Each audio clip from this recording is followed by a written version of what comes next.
of Fine Art Connoisseur, Plein Air Magazine, and weekly newsletters Fine Art Today, Realism Today, Plein Air Today, and American Watercolor, and events, the Plein Air Convention and the Figurative Art Convention. We offer over 400 different art instruction tutorials and ultra high-quality video by the world's leading artists.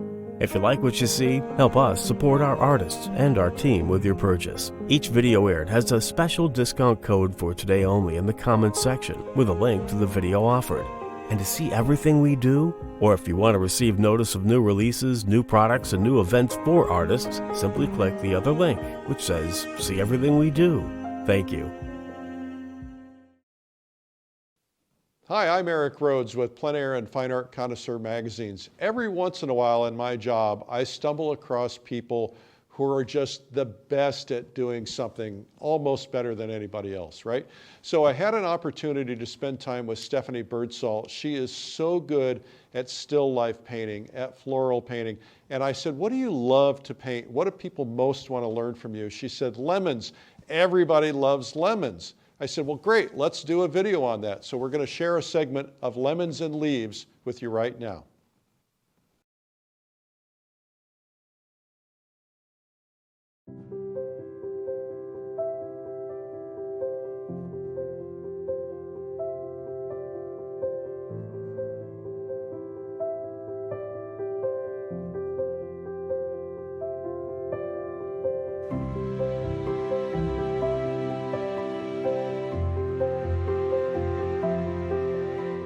Hi, I'm Stephanie Birdsall, and I'm going to paint lemons for you today and try and explain my concept, what I think about, how I process it.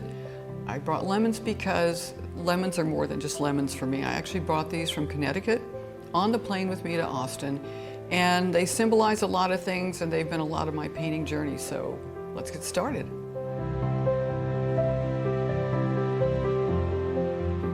I want to start with showing you how I prepare my canvases, and also I don't have a set way of working. My setups tell me what they want. Sometimes I start with a white canvas that I put a dark background on, and sometimes I start with a dark one, which I've pre-treated, which is this. And I want to start with showing you how I do this because I could use this or I could go the other direction. But I love keeping these in the studio because they're a combination of transparent oxide red and usually viridian. And to me, they're the color of rich, dark earth. And almost everything I paint is organic. I paint from life, and I like to think that things are growing out of the canvas at me, like they would out of the ground. So I'll start with some transparent oxide red. And I always try and clean my palette knife before I put it into another color. I'll put some viridian in and try and make a rich, dark, rich earth background. I'm going to add a little more brown to it. I live in New England and we have this wonderful, dark, rich earth, and things grow beautifully out of it. So I'm going to take this, and I'm using a hake brush because it's soft. And I'm going to put a little bit of my terps, which is Gamsol, in it. And then I'm going to start tinting this canvas. Now, sometimes I use more transparent oxide red, sometimes more green, sometimes brown. Let's make this a little brighter. And it's thin.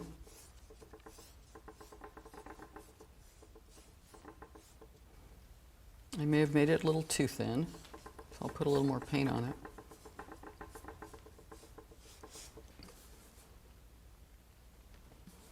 I'm going to make it just a little bit heavier. It's a little drippy right now. And I can put more on if there's too much on it. But what I like to do is take either really soft old rag or a Viva. And I like the Vivas because they are soft. And then I just start to wipe it off. I want to get the top wet part of it off.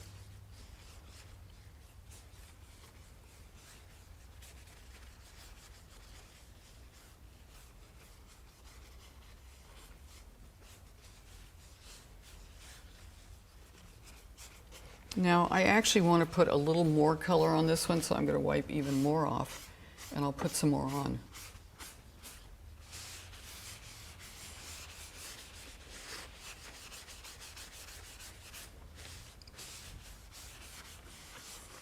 Now, my underpainting, or my background, is generally keyed to what I'm painting. So if I'm painting something with a lot of white in it, I won't start with this much of a background. I'd go on with something lighter. I might not use anything. I might just draw it in a little bit, but I want to go darker with this. So let's put some more on.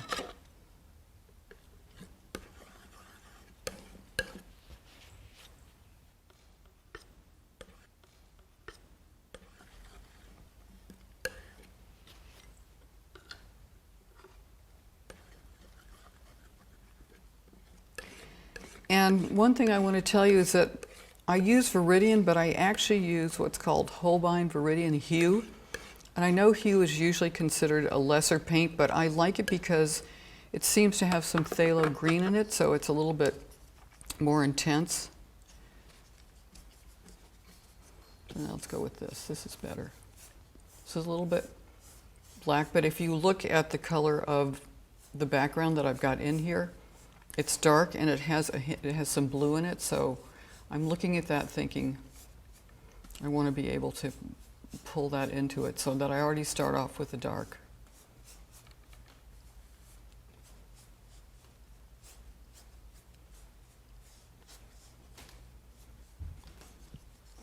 I see a brush here and there.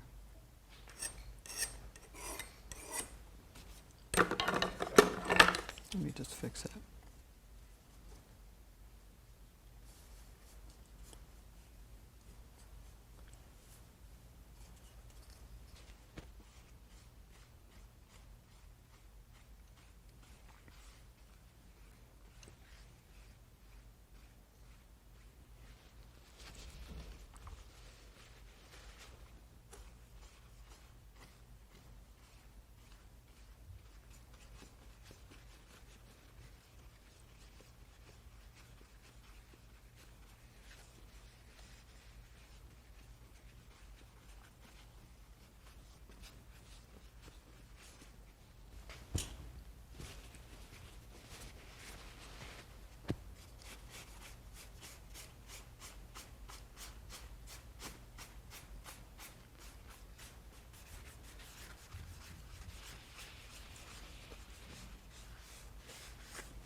This one is actually lighter than the other panel.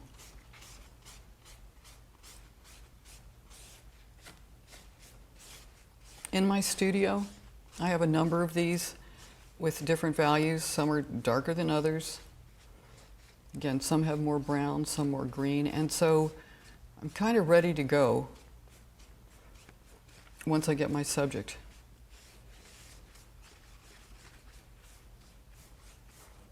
Plus, I love the way they look before you paint them. Like this, I posted one on Facebook because it looked like just a wonderful, rich, soft abstract.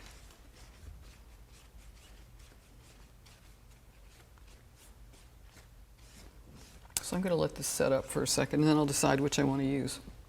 I want to talk to you about my still life. I can take hours to set one up. I use natural light normally. We've tried to come up with a soft light in the studio to approximate what I would be painting with at home. I like a north light. And the lemons, let me tell you the story of those. When I lived in Tucson, I was given a Meyer lemon tree by my landscaper, and I'd never had a lemon tree. So I started with, oh my God, I'm so excited, lemons, because I'd never had a tree. So I went outside and I painted from life. This is Plein Air. And I painted a couple of those, and it got really, really hot. So I started to take branches inside. And the tree was very, very prolific, so I had a lot of opportunities. But what I found happening is I started out painting lemons. And once I got them inside, it became more about the shapes of them. Because I started to notice that every lemon has a different shape, no two are alike. And then it became about the color.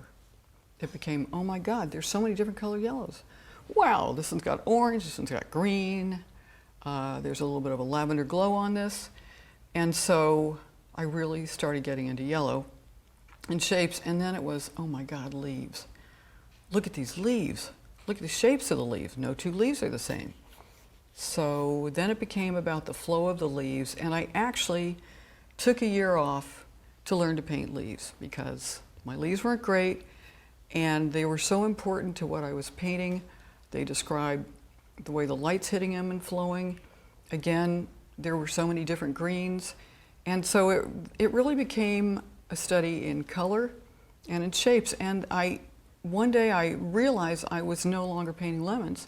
I was painting yellow shapes, green shapes, pieces of yellow, what's the yellow look like reflected on the white, and I got beyond lemons. And it's been life-changing for me because now when I approach a setup, I might go, oh my God, I'm so excited, I can't wait to paint it. But it's not about the rose or the lemons. It's about the pieces that I see that make the painting.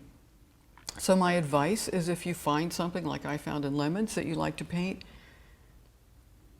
1,000 of them. Paint them and paint them and paint them till you stop seeing them as objects with names and they just become shapes and color. And then you start to see the way they fit into your canvas. I mean, it was really earth-shattering for me. So let's take a look at my setup. I'm trying to approximate one light source, which would be coming left to right because I think your eyes naturally read from left to right. So I've set up what I hope is a flow that's going to move from here, back around, come through here, come forward, and go back.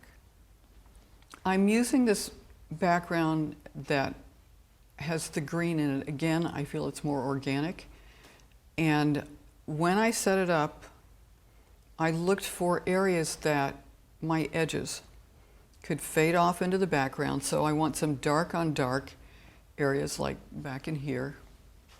If you can see the shadow sides where things are going backwards into the dark.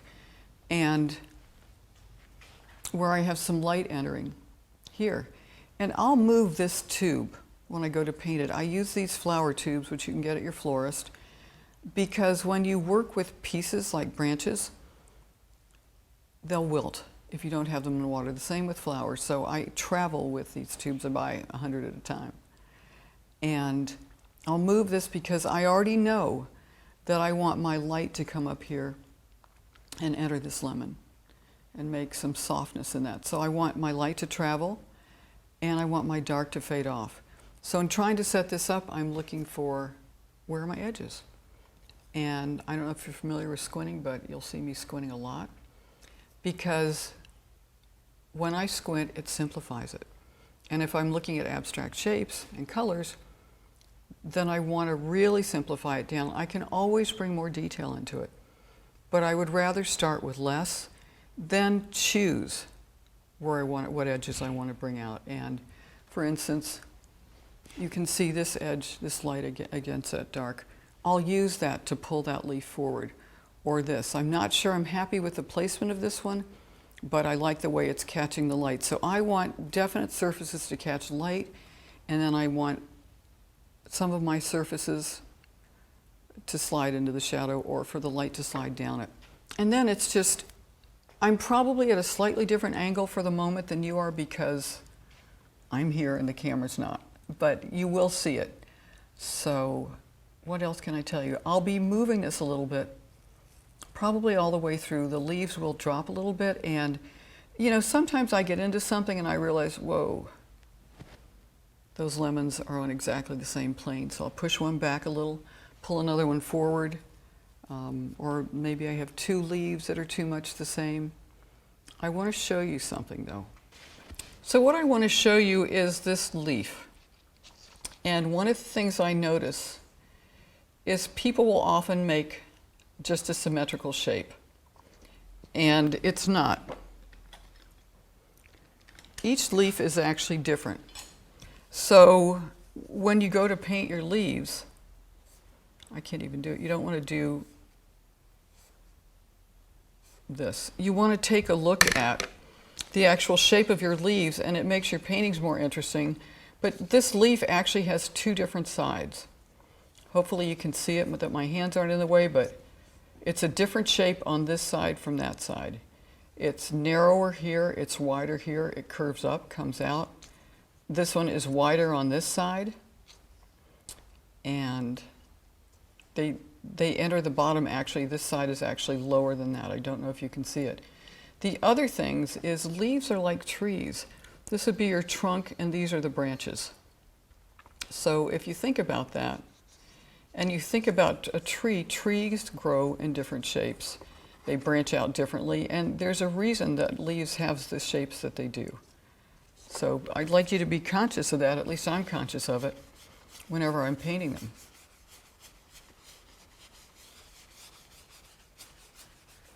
So when I'm looking at my setup, things like this are meaningful to me. You can see how this leaf comes in, curves around. This one seems to have a different shape, definitely on that side. So I want to be conscious of all of that when I'm painting them. I just don't want to put in a symmetrical shape and call it a leaf. So when I'm looking at all these shapes. You know, this is one I'm not sure about right now. I think it will probably move. I definitely want the light on it, but I don't know if I'm completely happy with that. I will play with this probably throughout the still life, but they tend to fall. Sometimes they relax and end up with something much better. And I find that flowers, when I'm painting them, end up turning one way or the other. And so often it's even better than when I started. So let's start this. The other thing I just want to say real quick is when I set up a painting, I have a concept before I start. It could be about light, it could be about color, it could be value, and yes, all paintings have some of that in it. But for me, very often, because I have a north-facing window, it's about how the light falls, and I love watching the light fall across it. We'll see what happens in here, but when I squint down at this, there's a lot of dark in it. So I asked myself, this is part of how I make a decision of how I want to start my painting. It's hard because I like it. I like them both. It could go either way. I don't have a set formula. I let each setup speak to me. I also have to figure out, I do this a lot, to figure out exactly where I want it on my canvas.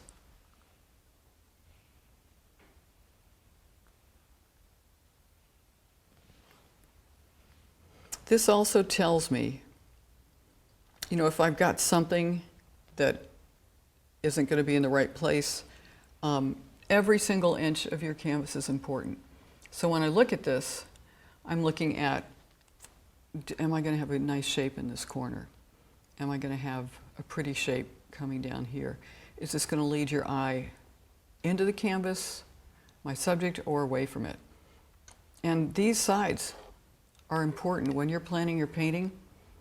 So often I see students come in and they've done a beautiful painting, but it's in the wrong place. So I like to do, and I'll do it now, a little sketch, or not really a sketch. I'll show you how I'm thinking through this and where I want things to go. And I guess we'll just use this one.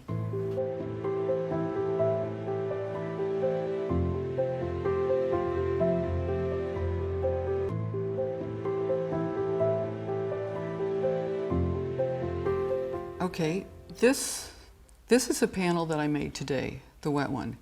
And I go through this so often when I start a painting because I love working both ways. And they're both great.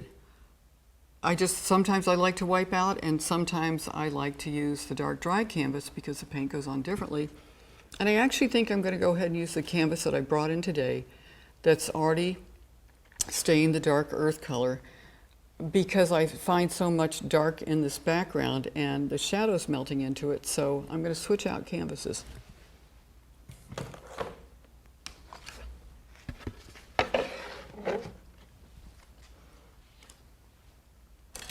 Now before I start, I'm going to make a few convenience colors.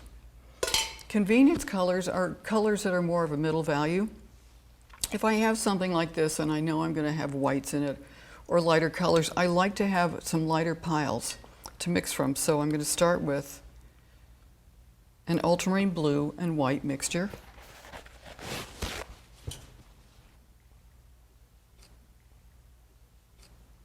And I'm going to go for a sort of a middle value blue, so that if I want to, instead of adding white to everything every time, I know that I've already got this nice mid blue and I can build on that. Then my next one is going to be alizarin crimson and the ultramarine and white. So now I have a purple shade or a lavender that is again going to be more of a mid value.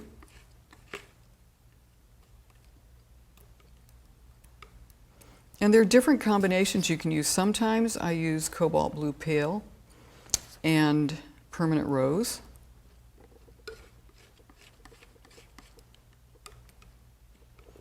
And then I'm also going to make, I use titanium white and alizarin crimson.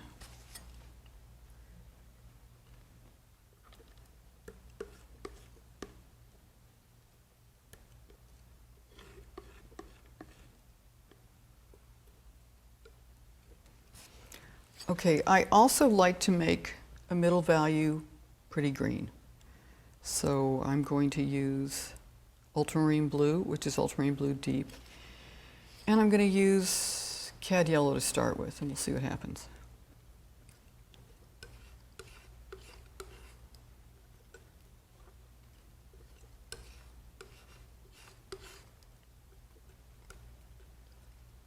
So that looks like a nice green.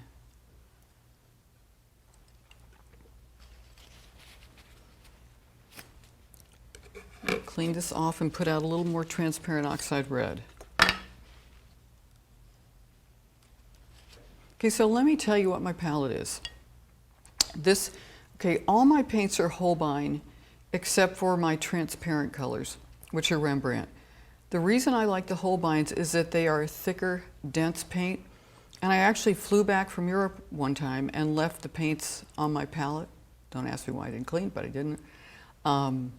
They stayed. They went through customs, they went transatlantic flight, and they didn't move. So for me, because of the amount of hiking and packing I do with my paints, I like to do that. I can always thin them down, and I have some walnut oil here, which I might use with a little Gamsol in it if I want to do some glazing or thin out my paints. A lot of times I just use a little bit of Gamsol with my paints. But so we have permanent green light, viridian hue, sap green, ultramarine blue deep, cobalt blue light, titanium white, a cadmium lemon, a cad lemon light, cadmium yellow deep. Those are all Holbeins. This is something called Still de Grain yellow, and it's a Rembrandt. It's very transparent. Yellow ochre pale natural, cadmium orange, cadmium red, terra rosa. These three are Rembrandts. They are transparent oxide yellow, transparent oxide red, transparent oxide brown. This is Winsor Newton permanent rose, and this is Holbein alizarin crimson. This is my basic palette, and if you're familiar with Richard Schmid's Alla Prima, I use the color charts. I've made them, and I use the color charts religiously. The principle is that each chart is predominantly one of the colors on your palette. So potentially it could be cadmium yellow deep, and then you have 5 levels of values, and it will be the cad yellow deep mixed with each of these. The 12 basics wouldn't include the permanent green light or the sap green or the rose or the transparent oxide brown or transparent oxide yellow or Still de Grain. But what I do when I get a new color is I'll take that new color and I'll make a chart and mix it with all of the other colors so that I know what to expect. And I feel like the more I know what my colors are going to do, the easier it is for me to paint and the easier it is to maintain clean colors, because hopefully I'm only mixing 2 colors plus white, or sometimes I may tint it with something else, but it's been another one of those earth-shattering experiences. It's so worth it. It takes 2 weeks, but it's worth it.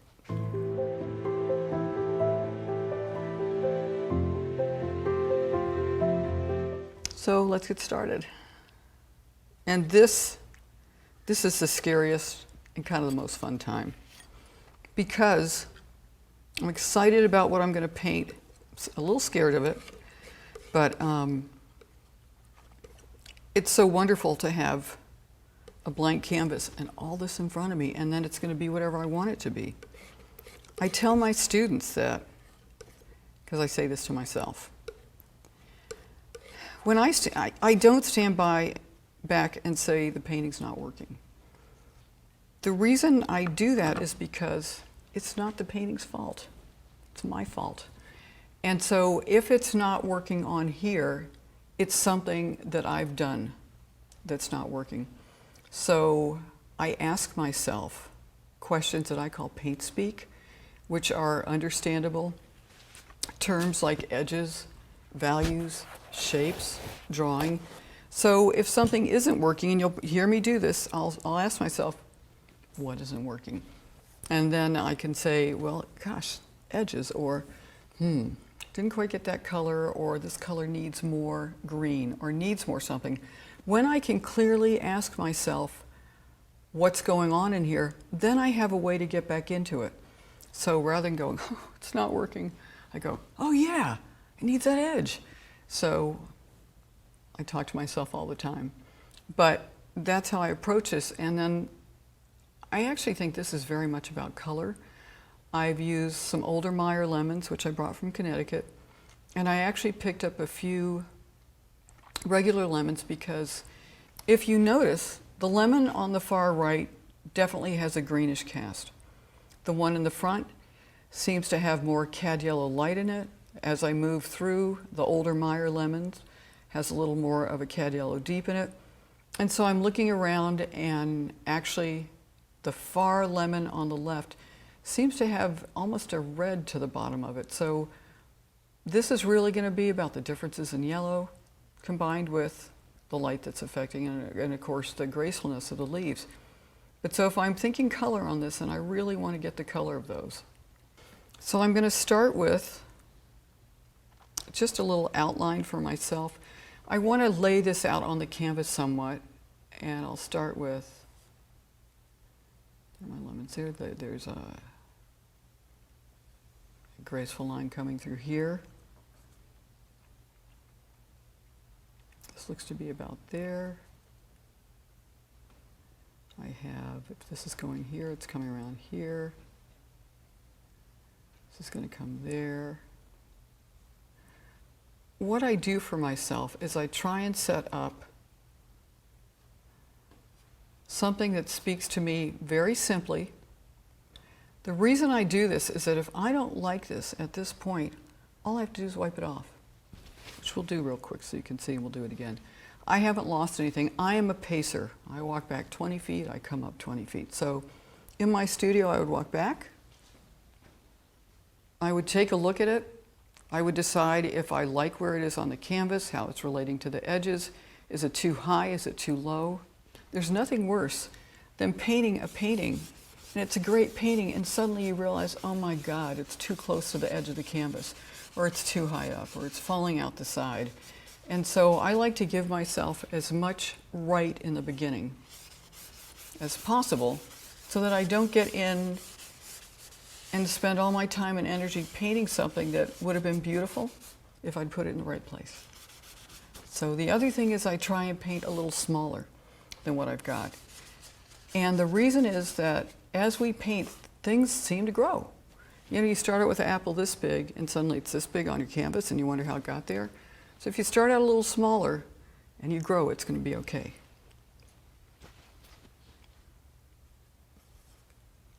So let's go back in. This also lets me decide my placement. Do I want it high? Do I want it low? This is sort of going all over. So let's go back to, I might even raise it a little this time. Remember, I'm also thinking, what's my shape and what's my lead in from the corner? But I have to leave room for the leaves on the top.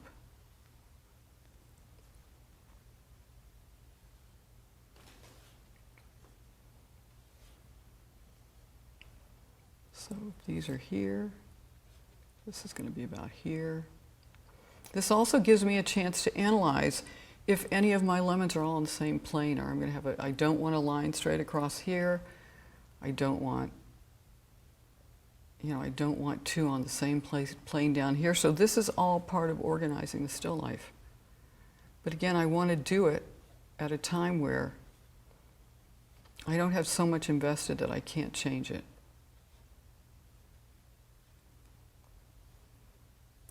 So this is coming up here, up there.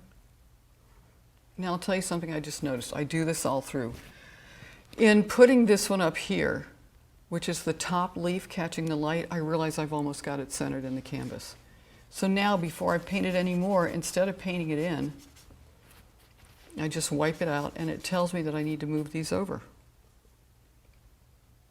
Because when I actually look at this, it seems to be more of about there. Which means I have to move this too. But I don't mind doing this because I'd rather get it right before I really get into it than have to come back and keep fixing things.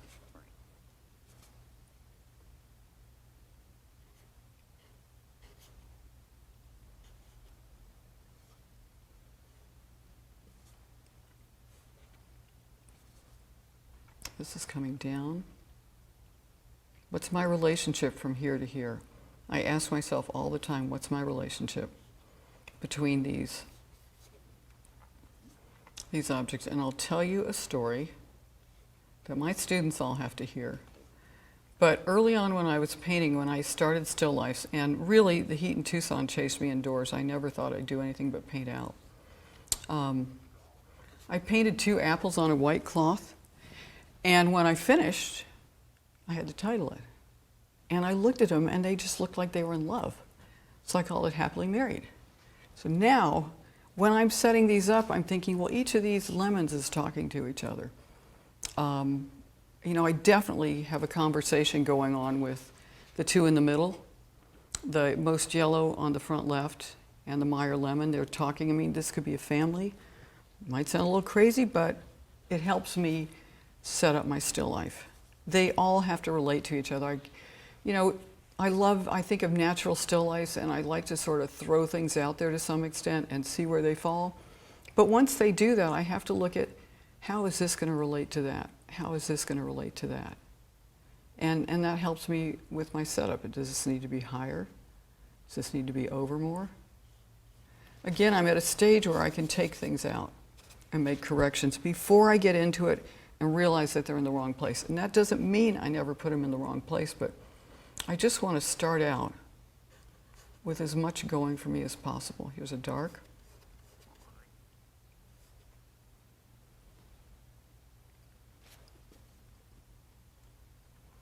And if that's dark there, this comes up here. This is coming more over here. What's the relationship from this lemon, which I still need to move over to this lemon? It's going here. Another dark in here.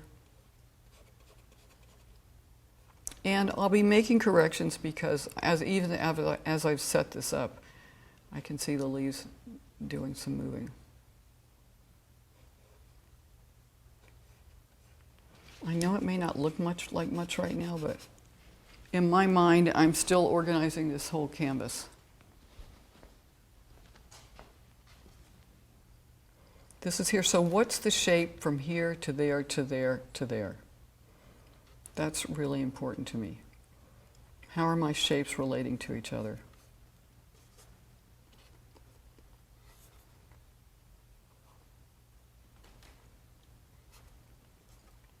So I'm not really drawing. I sort of like to feel like I'm walking across the canvas.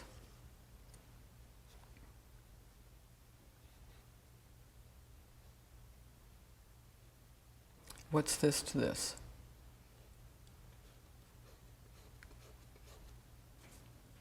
This goes from here to here.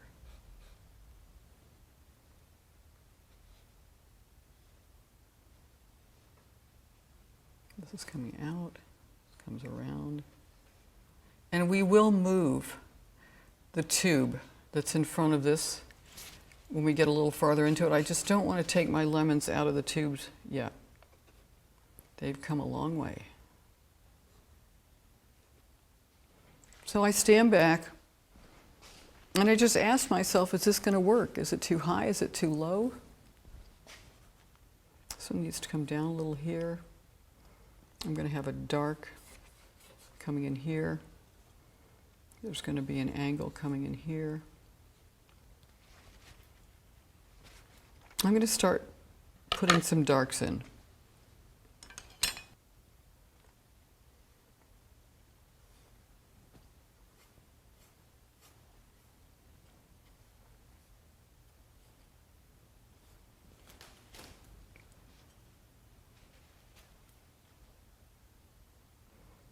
So I have to really sort out the shape that's in here right now because there's a completely lost edge in here that comes up like that. Goes that way. I'm also going to put color notes in because, especially when I work, if I had wiped this out, then I would have light areas that were telling me where the lemons are, but because we're working this way, I want to put some color in. And I feel like I'm pulling it out of the canvas. I mean, I joke about Michelangelo and the slaves, but I feel like the paint's being pulled out.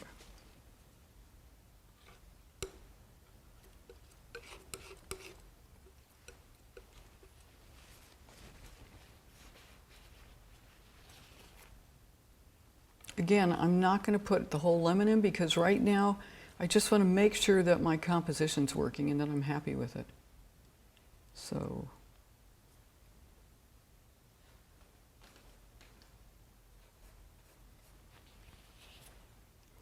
and I am the queen of wiping things out and taking them off. I am not attached to anything that's on here. If it's not right, it's going to go. One of the things I absolutely remember, in fact, the first thing I think I really ever got out of Alla Prima was never knowingly leave anything wrong on your canvas. If you're not familiar with the book Alla Prima by Richard Schmid, it's my Bible. It travels everywhere with me. I read it on the planes. It's in my studio. The very first thing that I think really caught me, aside from all the basic things about edges but as a philosophy was, Richard says, never knowingly leave anything wrong on your canvas. I must have had that taped to my easel for my first 5 years of painting.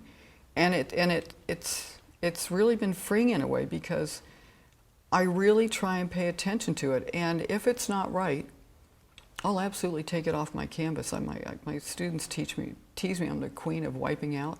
I'll take it off. I'm not attached to any of this. If it's not right, I don't want it on here because I'm going to spend my life fixing it. I'd rather take more time at the beginning getting it right than go through why didn't I take it out and spend forever trying to paint it. So these color notes give me an idea. Still on composition. Is it going to be right?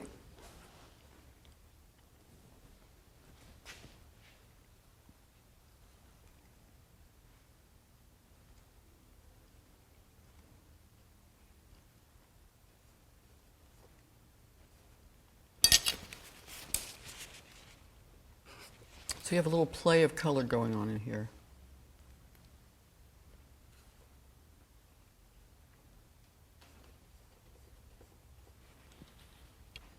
The other thing I like to do is seat my lemons to some extent. Like I know there's an absence of light on this side, so I want to throw a darker value in here.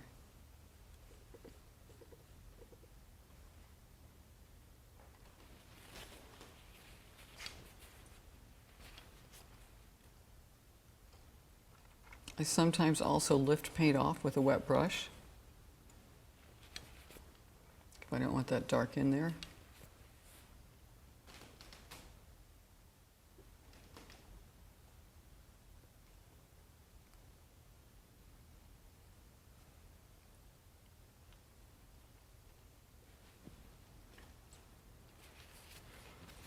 And I'm going to just put a note of light in here for a minute.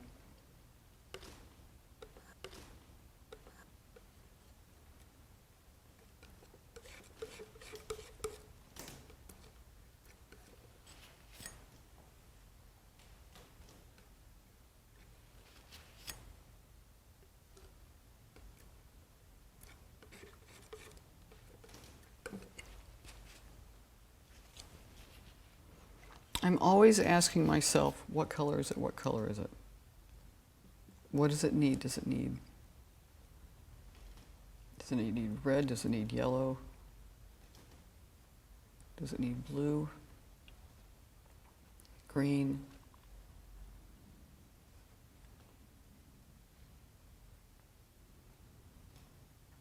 This is helping me sort through the craziness that the leaves can be.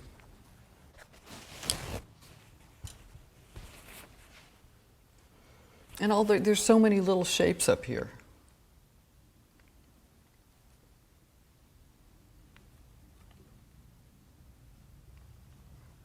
I want to compare these two to each other.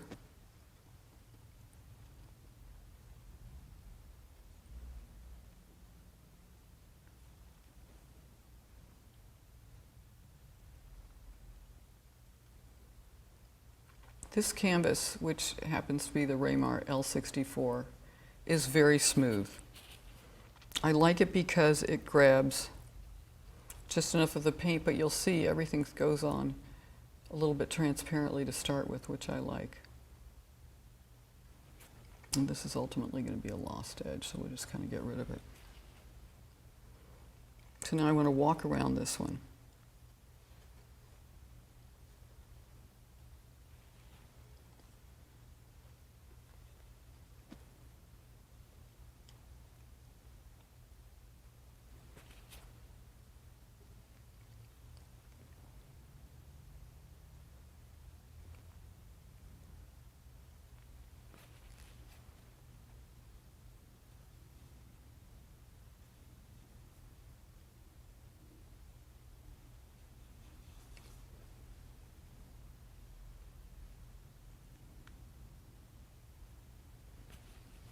So I'm going to put a couple of pieces of green in.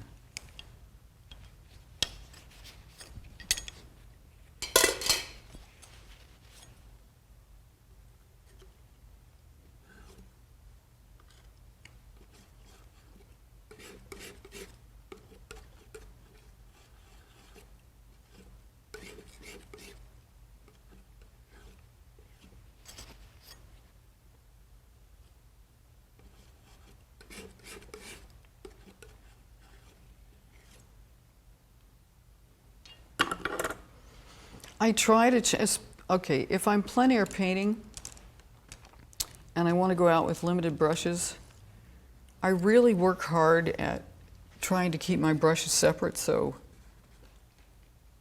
I'm probably not as good in the studio, but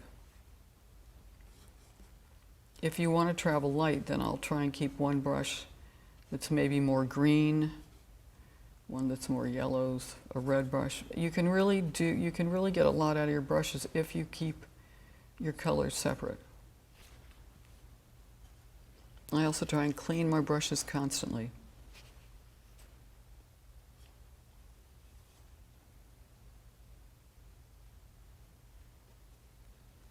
So I need a darker. Dark holds the light. So what I want to do here is get in, oops, that's not dark enough. Get in my dark part of this lemon in the front here.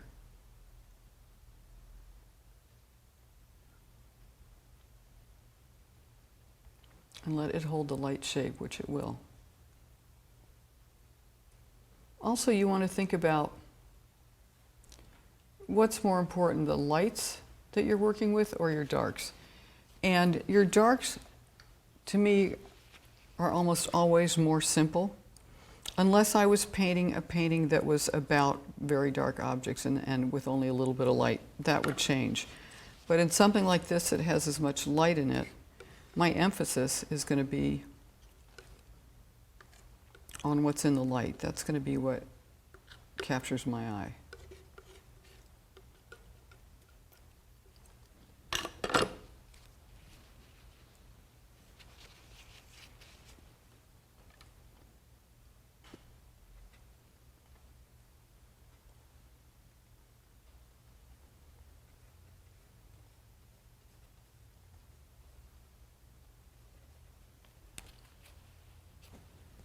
I also like to paint color next to color, so if I put something on, very often I try to go and put what's next to it on. So for instance here, I know I've got a piece of light on the table that's reflecting that yellow, so I want to put that in under here. In the meantime, I'm going to take off this dark, because it already told me what I needed to know, so I don't need it now in my setup, but I know this light is going to come into there and vice versa, so I'm just going to make a note with it.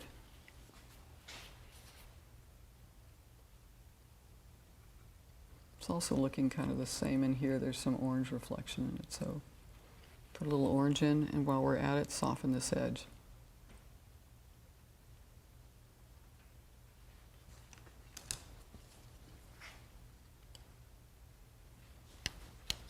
I'm addicted to rosemary brushes.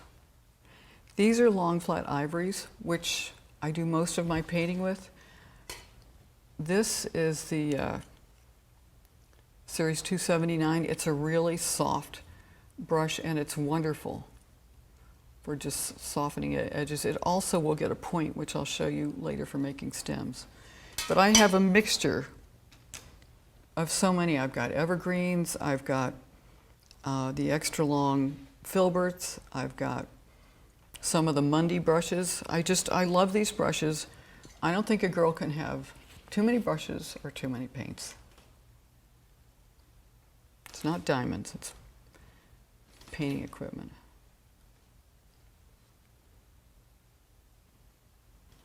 I'm just making some little corrections in light as I see them.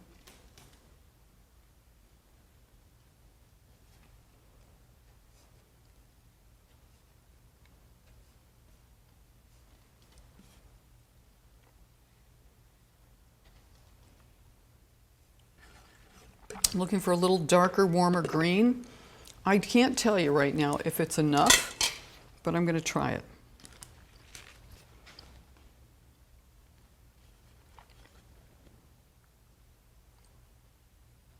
So when I squint down, I've got a nice dark area here, which will probably end up going darker, but I just want to get a little more on here of a dark shape.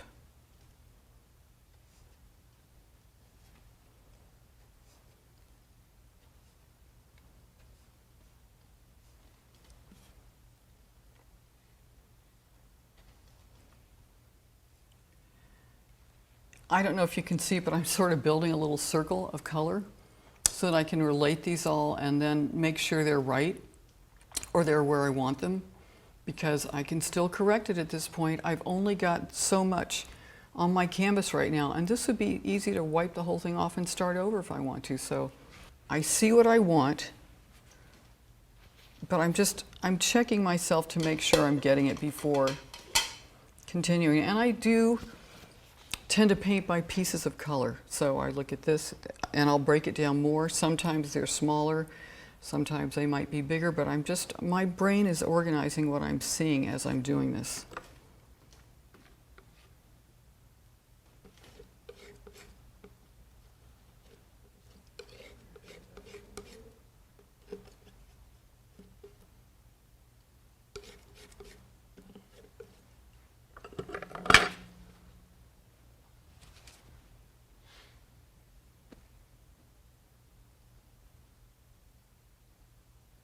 So I have to check this level and this level and that one and just make sure it's close.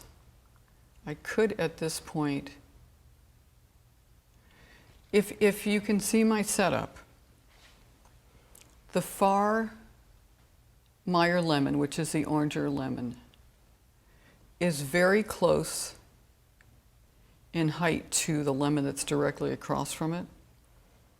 If I tilt my head, I can see the difference, but these are areas I really have to watch. And these are times that I will get into moving my still life just a little bit so that I don't have a complete, I don't have a flat angle going across. And I was conscious of that when I set it up, but things you don't really know sometimes to actually get into the painting, so I'm not adverse to moving things.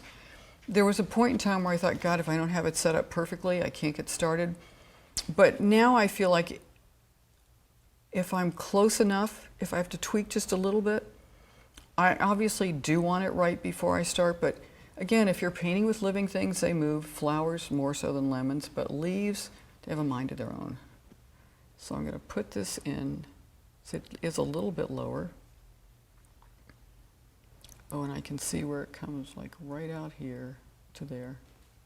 So actually, just by looking at the relationship of it to this, it helps me construct, take that off. It helps me start to construct this shape.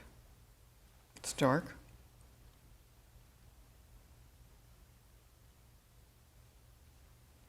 But looking at this piece of the dark in here helps me do the drawing. What shape is that dark? And I'm going to take my brush and I'm going to scrape a little more of that off.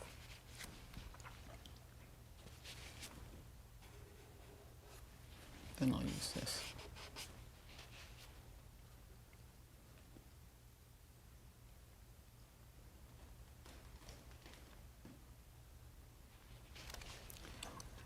So if I do that, I've now got to put in a piece of the dark next to it, and I ask myself what color it is.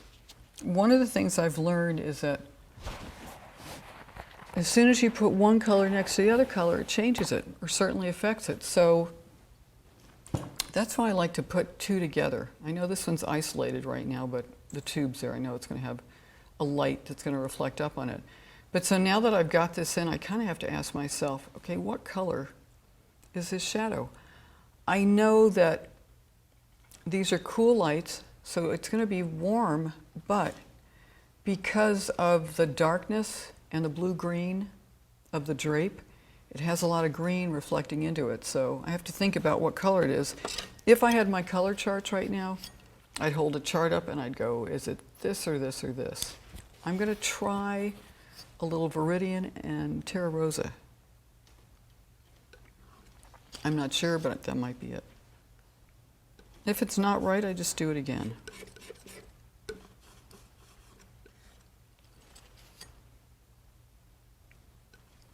Again, I don't care how long it takes me to get it right. I just ultimately want to get it right. So if I have to mix, take out, keep going, I'm fine with it.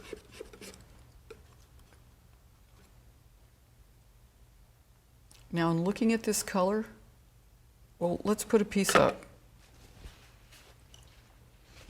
It looks too cold on here. I'm going to throw in just a little bit of transparent, actually this is still the grain yellow, and warm it up just a bit. And I want to check my values. That's probably too light, but I want to get something next to it.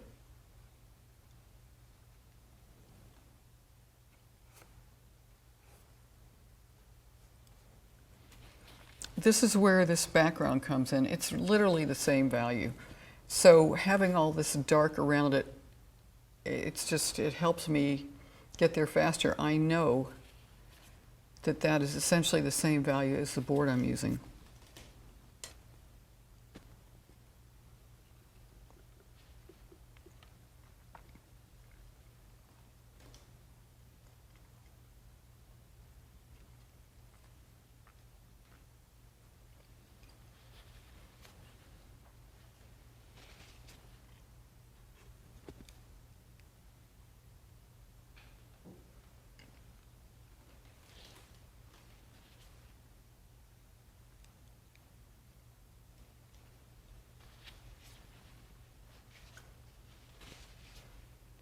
So let's move on. I'm going to go in with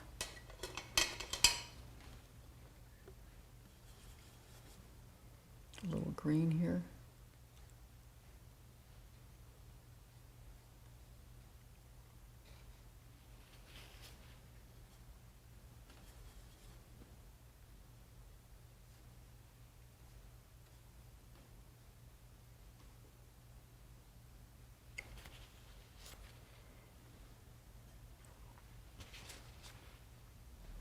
Now I'm going to take some of this off because I think that initial stroke was too big.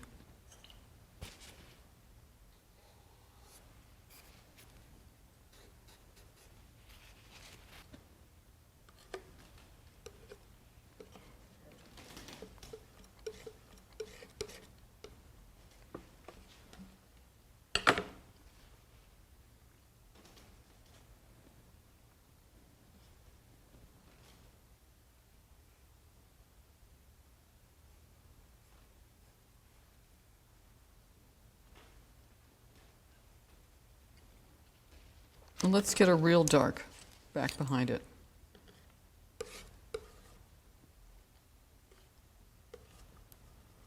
Sometimes it's, I try and put in the lightest and the darkest first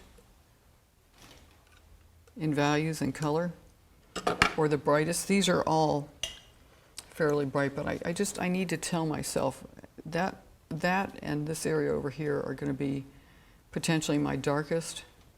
But I need to know what I'm doing value-wise. I think that's too light, but let me just try getting a dark in here.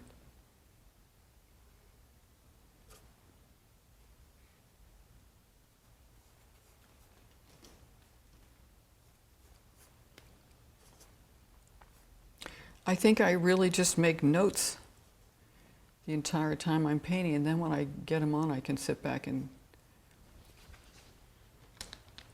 ask myself if it's right, if it's working, and where do I want to adjust it.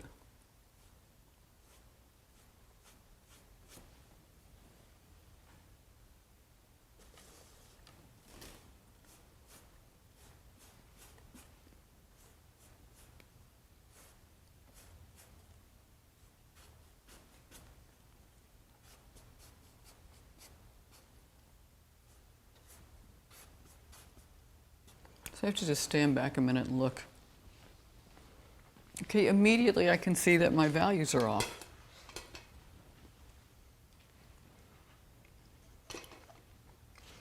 I've got that yellow shape or lemon on the left too light. So I can scrape some of the paint off. Or just go on top of it with something a little darker. I'm going to add a little yellow ochre to this.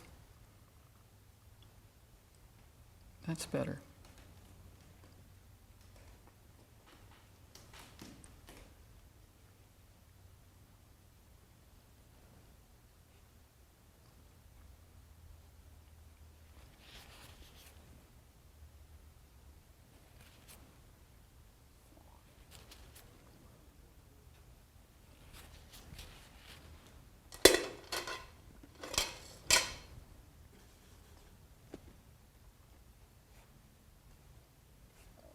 Remember, we're actually still kind of in a setup stage.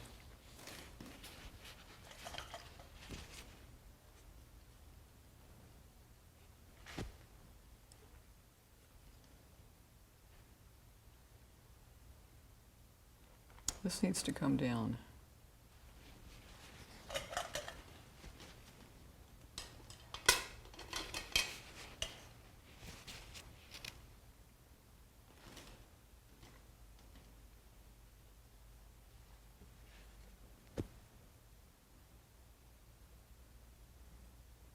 There's a piece of light coming in here.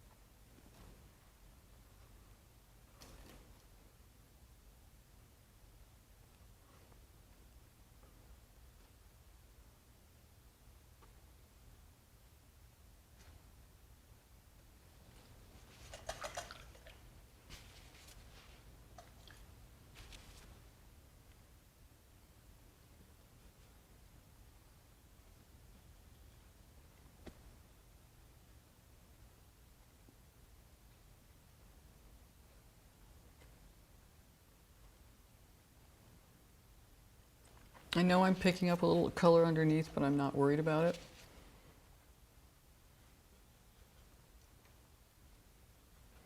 Because I can take it out if I need to. But I'm almost using it like a tint right now.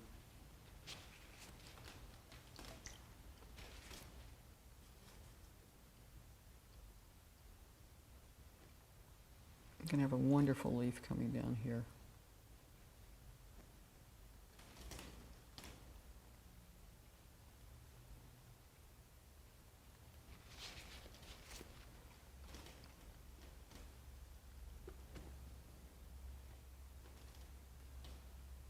Got a real warm dark in here.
This edge is gonna lead me into the next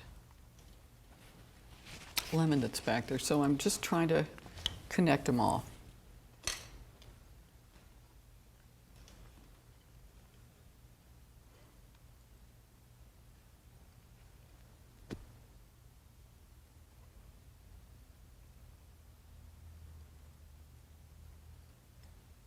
Yellow shape. It's definitely dark. And it's a dark that's being joined to the leaf below, to the leaf below it. So there's a dark shape in here. Probably darker than that.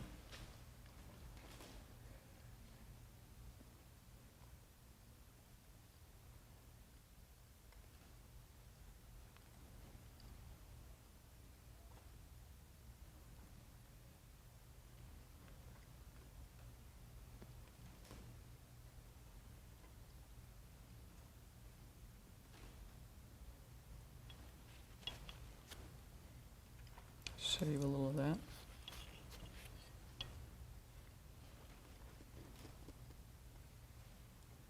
Too light.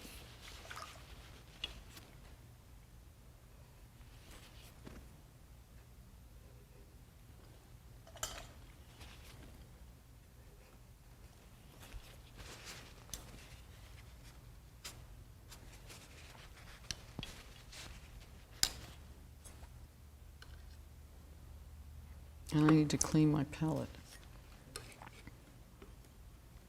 after I do this.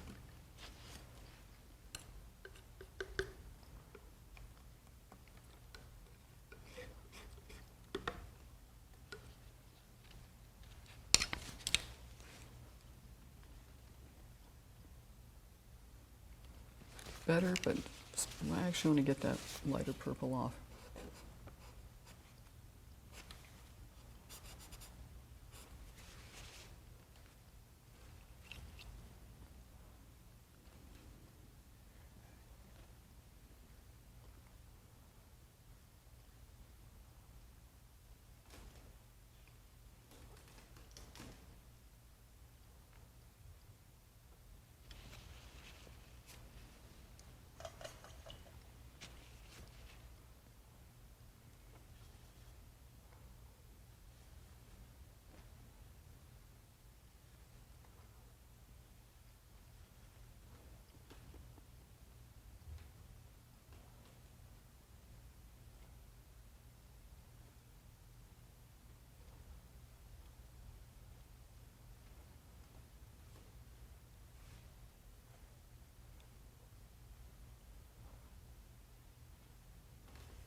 I'd like to put the stems in, or at least notate them somewhere at the beginning, because they're important to your eye and the flow of how your eye moves through the painting. I don't have a lot in this one. I really can't see very many of them, but it helps me.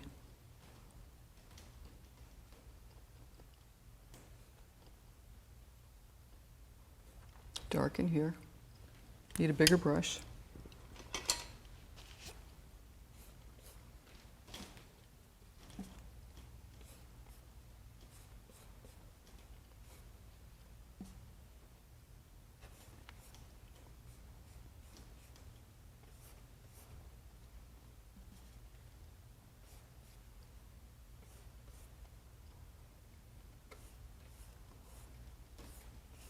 This is thin, what I'm doing right now. I like to keep it transparent when I can.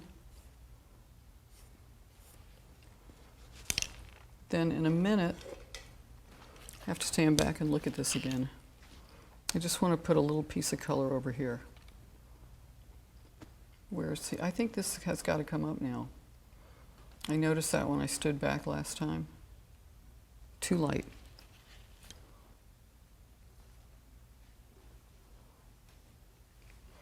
I'm always saying to myself, too light, too dark, more yellow, more red, more green. That's better.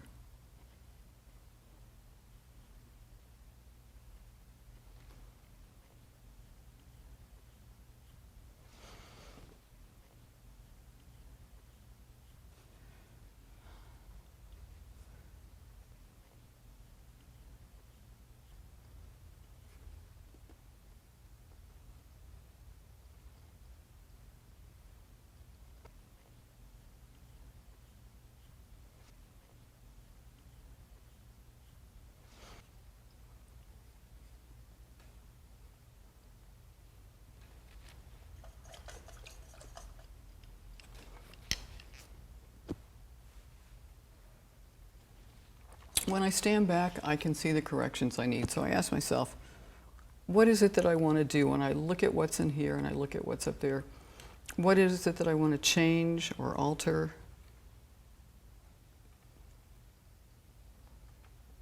Because sometimes we get so into the painting that I feel like we almost forget to look at what we're doing.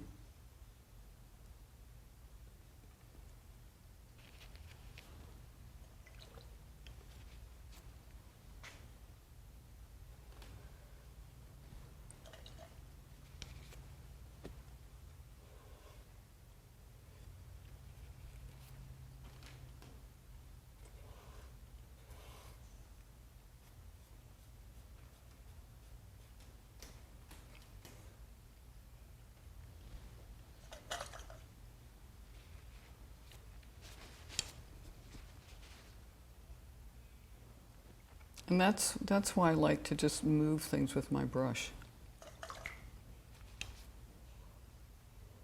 I cut in a lot or take things off.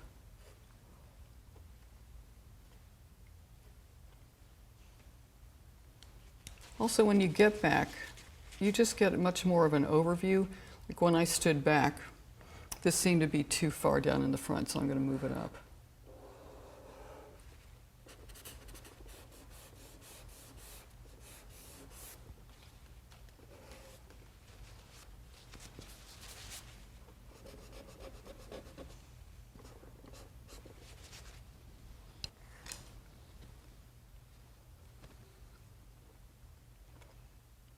How do I get from here to there?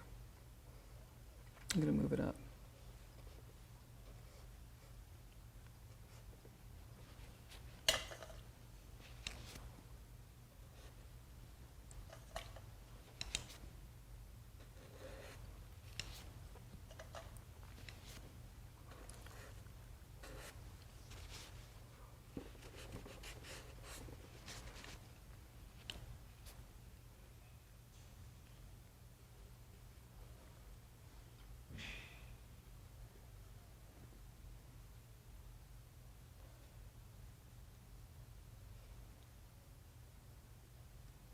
And I just about have to clean my palette.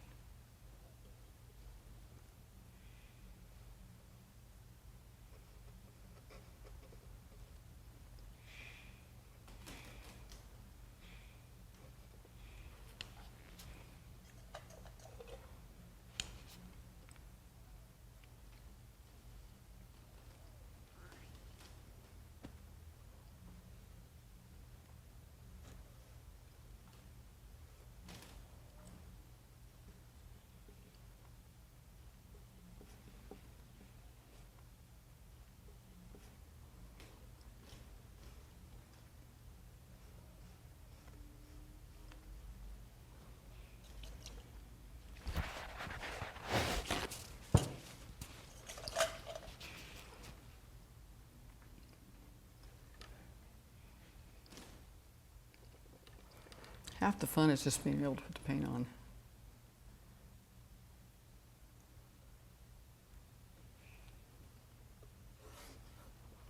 So, at least at this point, I can stand back, look at it again, diagnose it again. I actually, though, before I do anything, I really want to get some more dark value on the top here, because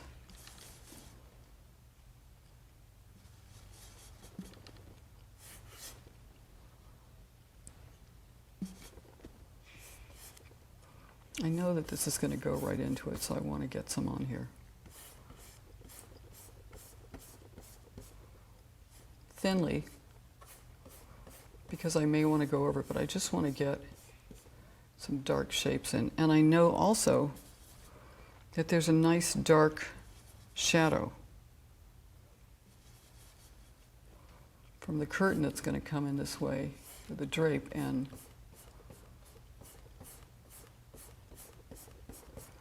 be a directional for your eye.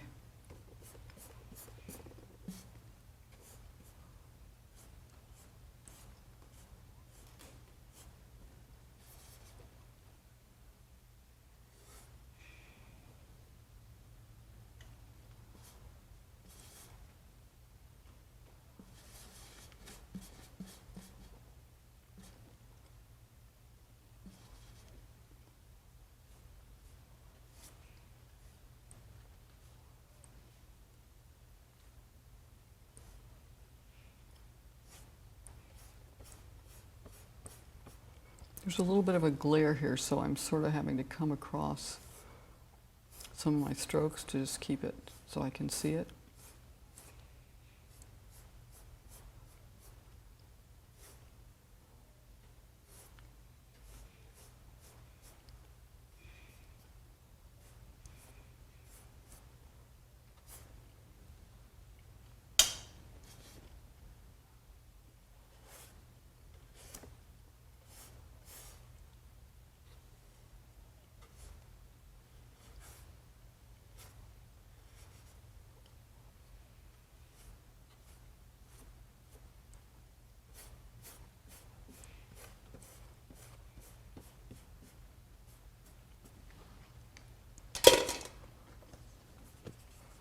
And I want to keep it kind of quiet for now, so I'm just going to simplify it till I know exactly what I want to have go on back there.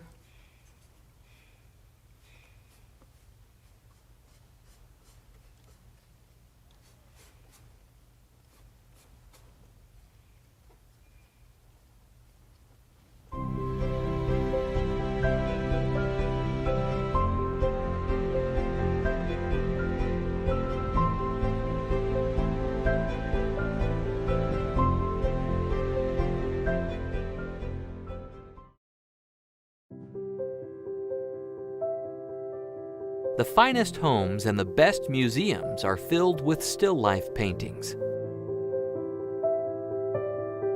No matter what inspires you to paint, the still life is a great way to grow as a painter by gathering interesting items or fruits or plants to paint from life. Not only does painting a still life help you master light, perspective, and color in a whole new way, the more you do it, the more you'll be able to understand the world around you. With master artist Stephanie Birdsall, Learning to paint great still lifes is a shortcut to becoming a fearless painter.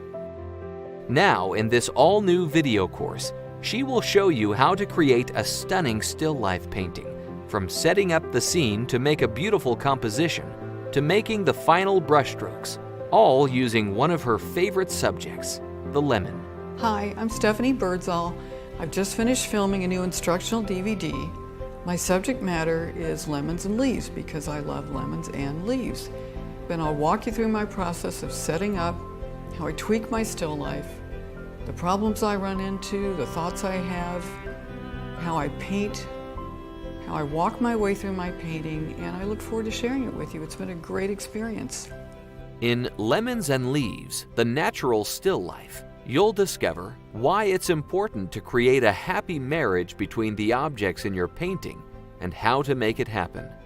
The steps for figuring out what's wrong when your painting feels off and what to do when you figure it out. Plus, how to create a painting that feels rich and museum quality, something few painters have ever figured out on their own. This master course in painting gives you almost 8 hours of in-depth training that you can return to time and time again.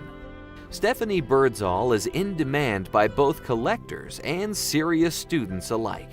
And in this training, she'll teach you the exact techniques you can begin using today to paint your own stunning still life compositions. Lemons and Leaves, the natural still life with Stephanie Birdsall, is now available on DVD and streaming video.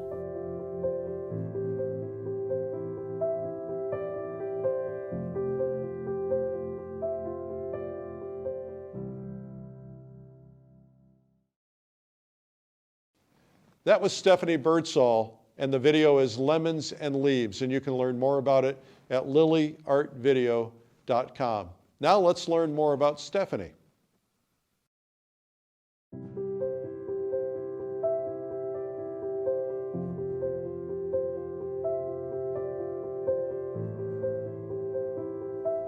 Hi, I'm Eric Rhodes from Fine Art Connoisseur and Plein Air Magazine, and today we have Stephanie Birdsall with us. Stephanie, welcome.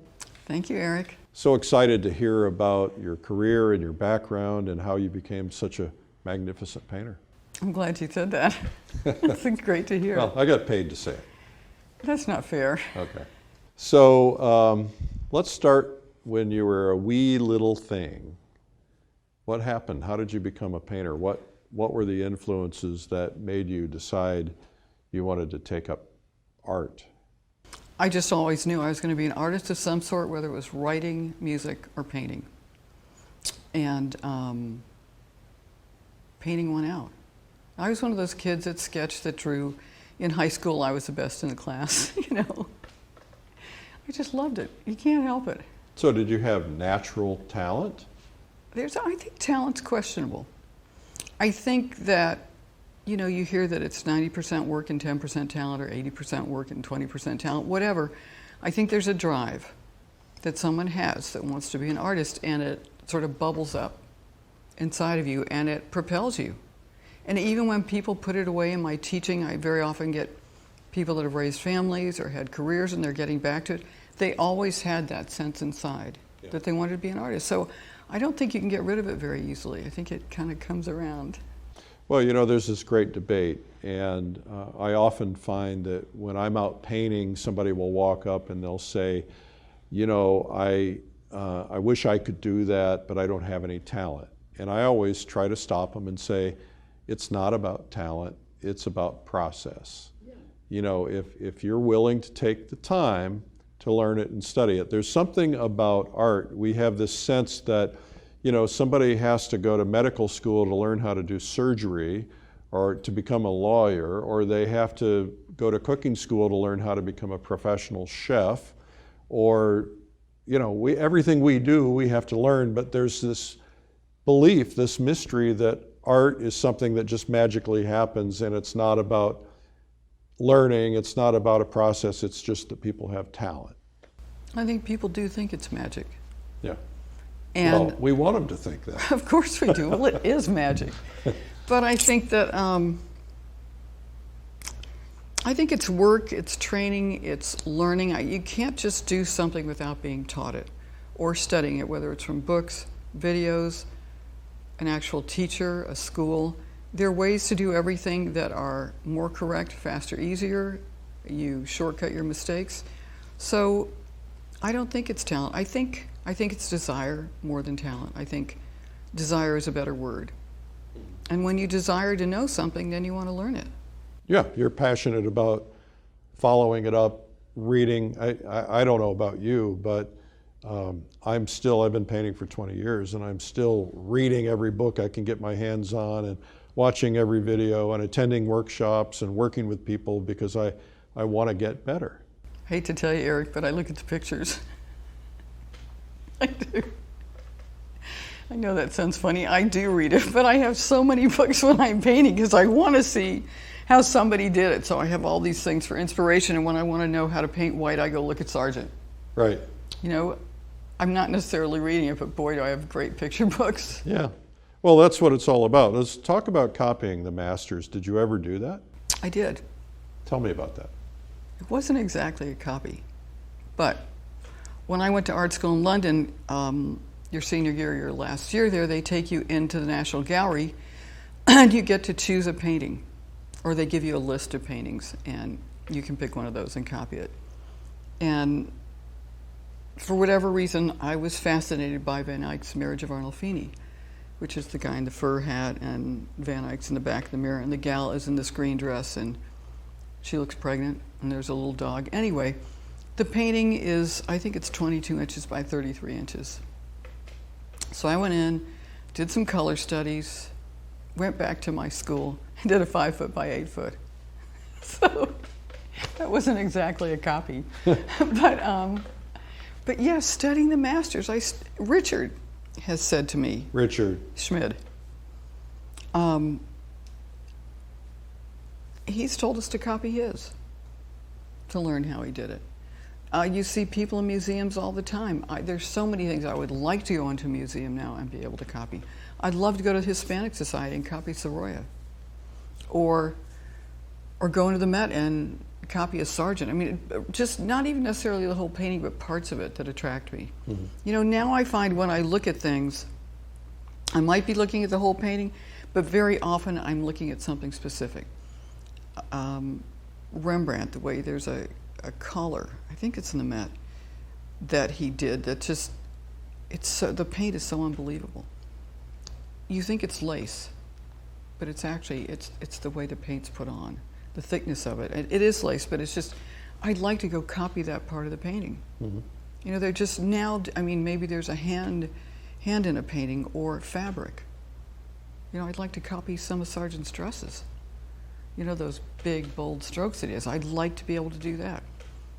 Richard, not a bad person to copy. I mean, it's a great way to learn because when I have done it, and I have done it with different things, not museums, sometimes it's out of a book or something, but when I try and understand how they did it, even to make their colors, it's a whole new learning experience. So I think it's great and a great way to learn. So do you, when you teach workshops or when you're teaching in general, do you recommend your students go copy, or is there a point at which it's too early to do that? I don't think it's ever too early. I think when you're just getting started, it could be very frustrating. Pretty overwhelming. Yeah, I mean, one of the things that I did in art school was, you know, I was in the late 70s in art school in London, and so the Impressionists were very big at that time. And so we studied them, but then we did a painting in the manner of. And I actually recently on Facebook had someone ask me if I would mind if they copied my painting. And my first reaction was, and I'll tell you a funny story, I'd rather you did one, study my painting, and then do one in the style of it. But I will tell you a funny story. Okay. I recently was teaching in Scottsdale, and a gal brought out her iPad because sometimes, you know, if I can, I like to see students work because then I can tell what it is that they need and where I can help them. And I'm there for them. They're not there for me. Right. I am their servant when I'm teaching them. Anyway, I'm going through her iPad, and suddenly I see this painting, and I go, "Did you ever go to Bauschemont?" She goes, "What?" She said, "Oh, I copied that out of Southwest Art. It was my painting." She had no idea.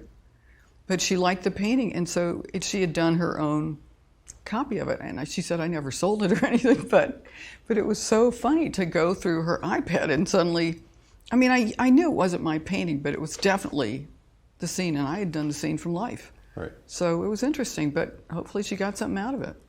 Well, let's talk about that, because I think that's a big issue, because I hear from gallery owners all the time that they see artists knocking off other artists' work and trying to pass it off as their own. Obviously, we believe that's wrong. Of course. But it's wrong on a lot of levels. What are your feelings as an artist about that? You know, I think if you're studying with someone and they give you permission to copy something they've done or think it will help the student in some way, that's a completely different relationship. I recently got notified that somebody in China was reproducing my work. So I wrote them and said, "You do not have my permission to do this." And so they wrote back. They gave me this blurb about how it was promoting me and all this stuff, and I just said, "No, I don't think so."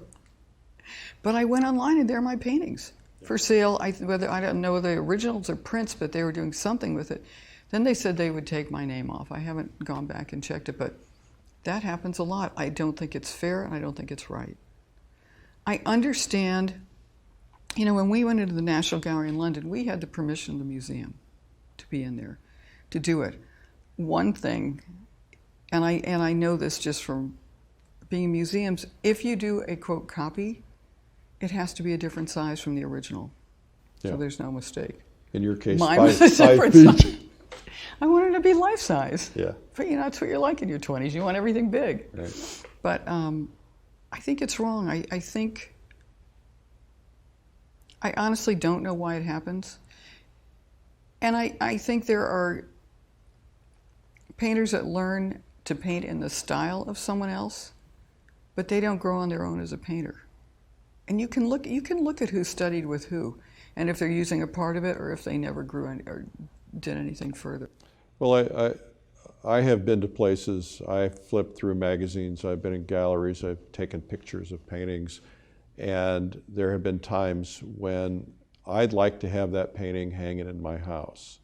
But it's one thing for me to make a copy of it and pass it off as my own. It's another thing to put a signature on it that has my signature that says after Stephanie Birdsall or inspired by, so that you're getting credit rather. But I think the big issue is that a lot of people are trying to pass it off as their own. Now, I am curious though, because there is this style copying trend that's going on. And it's flattering in one hand, and yet it's copying in another hand. So if it's, let's say, Richard Schmid, who you're good friends with, if Richard breeds 5,000 or 10,000 or 100,000 copycat Richard Schmid painters, doesn't that hurt his work ultimately, especially if somebody becomes very proficient at it? Or is the intent pick up some of what I've taught you so you can learn some technique but develop a style of your own? First of all, nobody can paint like Richard. Of course that's a moot not. point. No. You know, with Richard, I think Richard is inspirational and informative. I can learn. You can learn from studying his work or watching his DVDs and understand how he does it. I think the great thing about DVDs or videos or watching someone paint is understanding how they're getting where they're going. And I think we all take a little bit from everyone we study with. And then I have to go back to the crux of that is really understanding it. To understand how someone creates something or does something isn't necessarily to paint in their style. Mm. It doesn't mean that there might be something that you're taking from it and using it because it works for you, but I think there's a fine line. And really great painters don't paint like anyone else. Right. They've taken the information and they've owned it and they put it back out. Mm-hmm. And there's schools of thought. You know, there's the school of Rembrandt. There are contemporary realists that are out there. There's Bouguereau. There's Richard. There's the Impressionists. You can understand their thought processes and learn from it, but it doesn't mean you're going to do exactly what they did, because the nature of being an individual is that all our paintings are. I mean, no matter what, maybe it's just me, I could not paint a Richard. I'm not saying other people couldn't, but I think in growing as a true artist, you're still searching. You're not going to paint a Richard. You're going to paint an Eric. But ideally, you understand how he got to where he got. You don't want them painting an Eric. Well, no, I want you to paint an Eric. Yeah, okay. I can do that. But understanding how someone thinks and how they use their materials, there's so much value in that. So you and I were talking before the interview about application of paint, and you mentioned to me that one of the big problems that you find consistently with students is that they've not been taught how to apply paint. Do you want to articulate that a little bit for everybody?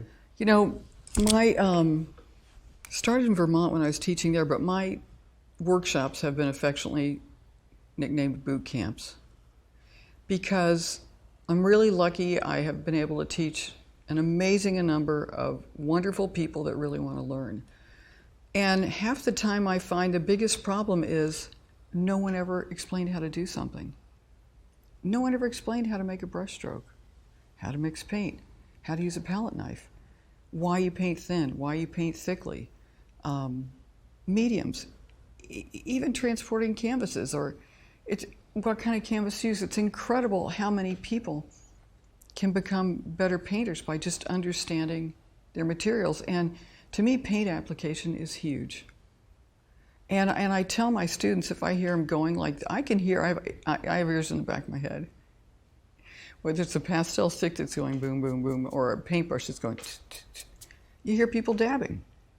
They're going over the same thing 10 times and it's not changing or getting better. Because they think if they keep putting on, it's going to get better.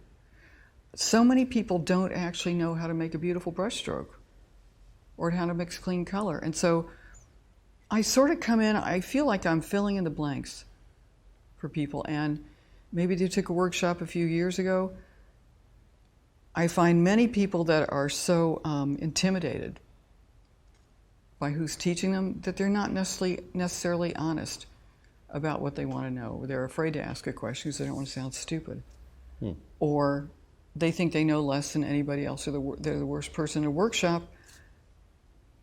I try not to let that happen, because every question is valid. If you have a question and you ask it, you can get the answer. Right. So I really encourage people to put aside egos or any idea of who's better and who's not. We only can paint as well as we can paint, and that comes from us. It doesn't come from the guy next to us. So how do you do a great brush stroke? Give me a brush. Sorry, I don't have one with me. You have to have intention, Eric. You want to have intention of where your brush touches the canvas, how long it stays down there, how you turn it. I personally believe that there's a sweet spot in every brush, and I like to hold mine back so that I have the full use of the brush. I don't like to be on top of a painting like this. It's not that I can't see that close, but I think there's a sweet spot to a brush, and I also believe, to me, painting's a full body experience. So I like to use my whole arm. Mm-hmm. I don't want to be limited by anything. I want to be able to make a big brush stroke, a small one, but I also teach something called intentional painting, and that is knowing what you're going to paint, having your concept before you ever start, and thinking. It's something called thinking painting, thinking before you put your paint on. So how do you do that? If you thought before every stroke, where is this brush going? What color do I want this to be? And you only painted the things that you knew at that moment were right, you'd paint faster and you'd paint better. Well, we tend to get into this mode of almost like sketching. You know, sketching is a continuous movement, and there's oftentimes this sense of just keep that brush moving, just keep putting paint down, when if you're more deliberate. I remember Richard once told me, as a matter of fact, I think you were there that day, Richard said he spent years fixing paintings because he had laid the brush stroke down in the wrong place, or his drawing was off, or he didn't have it right. So now it's really interesting to watch him paint, because he spends a tremendous amount of time mixing his color. Sometimes I've watched him, and I know you work with him on a regular basis, but I've watched him mix color for 2 or 3 minutes, which is probably cathartic, right? He's probably thinking about the color and he's thinking about the brush stroke, and then he'll look at it and he'll get his palette knife or his brush and he'll just lay it down perfectly. And it seems like a slow process, and yet his brush stroke work looks fast. Do you know how many years and paintings have gone into that fast-looking brush stroke? Well, how many? I'm not sure. I mean, Lots. at least 60 years of painting, if not more. I think he started as a teenager and he's in his 80s, maybe 65 years. Right. And then amount of paintings he's done, it's thousands. So after thousands of paintings, if you're paying attention to what you're doing, I think you would figure out how to put a brushstroke on. You might not, right. But ideally, Richard definitely thinks when he's mixing, and he thinks before he puts on that brushstroke. He knows exactly where he wants it to go and what it's going to do. And that's what I would like people to do. I'd like them to slow down, get it more right the first time, and then be able to move on successfully to the next stroke or the next color. So you are in the Putney Painters. You drive up to Putney, Vermont at the Red Barn. The Village Arts Barn. Village Arts Building. Yeah. Which is probably a couple hours from where you live? 2.5. 2.5 hours. Maybe 2 and a little more. That's a lot of dedication, and you do that pretty much every week when you're around. It was every other week. I used to fly back from Tucson and try and get a couple, if we were having 3 in a row, I'd stay out for a couple of weeks and come back. A lot of dedication. So what do you think? You know what? I don't think it's dedication.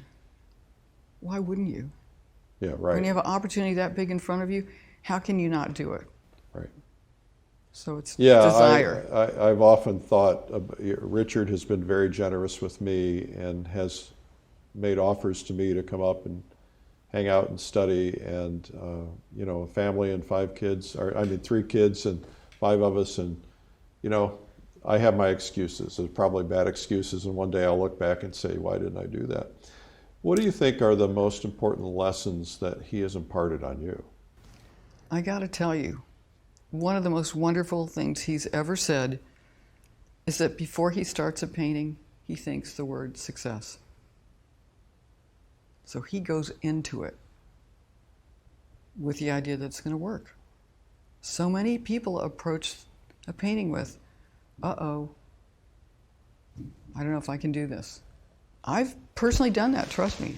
A lot of times I go, oh my God, I don't know if I can do this. But when you think positively before you ever start, when you're standing in front of that canvas, I think you get back what you put out there. I think if you go in there positively and thoughtfully, you're much more likely to get out what you want instead of throwing yourself at it. And there are times to throw yourself at it. I mean, plein air, when you've got an hour and a half or 2 hours light, you've got to get in there and do it. But that's a different thing from studio painting. Mm-hmm. And that doesn't mean that it's not enthusiastic. I mean, I can get really charged up and excited, and my adrenaline's rushing before I start a painting. But I'm thinking about it before I'm starting it. I have something I want from that painting. Richard, his kindnesses, his talking, his explaining, his thought process. You talk about color and brush strokes, and his philosophies they've been very valuable and inspiring. I think the biggest thing about Richard is just an inspiration. You talked about plein air. Love plein air. To our audience who may have never experienced it, what's your best pitch for plein air painting? Plein air, by the way, for those of you who don't know, is basically a French term which means outdoors. And so plein air painting it's actually a term that was given to the Impressionists. Yeah. And it was originally derogatory. Really? I didn't know that. Yeah, there was an article about the Monet and the Impressionist exhibit, and the I can't remember the name of the guy that wrote the article, but he referred to him as these plein air painters in a derogatory sense, but it stuck. Now there is evidence of the word being used way before that. So anyway, what's your best pitch for plein air painting?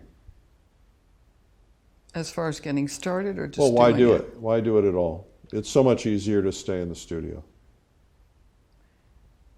This coming from the publisher of Plein Air magazine. So Should I answer this? I want to hear what you have to say. Okay, I was a plein air obviously I started out in the studio, but then I personally didn't really have a studio. I had kids, I had that whole thing. And so to be able to get away and go paint was everything. Now, I don't even know if I thought it was plein air at the time, but there's something for me about getting outside in nature. And right now I'm specifically going back to a moment where I lived in Florida for a while, and I lived in Naples, and I used to go out on the beach, at the crack of dawn or at 6:30 or 7 or something when the sand was real cool under my feet, and paint the sunrises.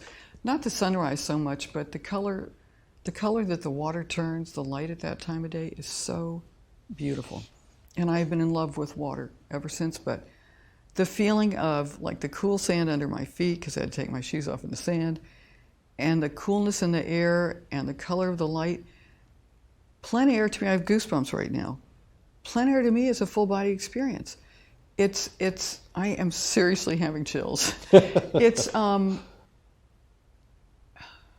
you and nature together. And everything is a factor, whether you're standing in the rain, whether it's a cloudy day, whether it's midday sun and you want some shade. All those elements are affecting how you see, how you feel, and what you're painting. It's a real setup. I mean, there's nothing artificial about it. So, and I paint by natural light in my studio. So I've never gotten over that feeling of natural light. It just makes me sigh. I love it. I have a real hard time with electric light. Nothing wrong with it. It's just never been what's made me sing. And so that whole plein air light is part of, and natural light is part of what I use in my still lifes inside. Tucson chased me inside, or I probably never would have come in. But I just think the way the air smells, the way it feels, all that, and that I'm an adrenaline junkie. There is nothing I like better than put me outside and know I've only got a little while to do it. It's fresh, it's direct. Some of them work, some of them don't, but you don't really have time to think about it. That's a going for it time.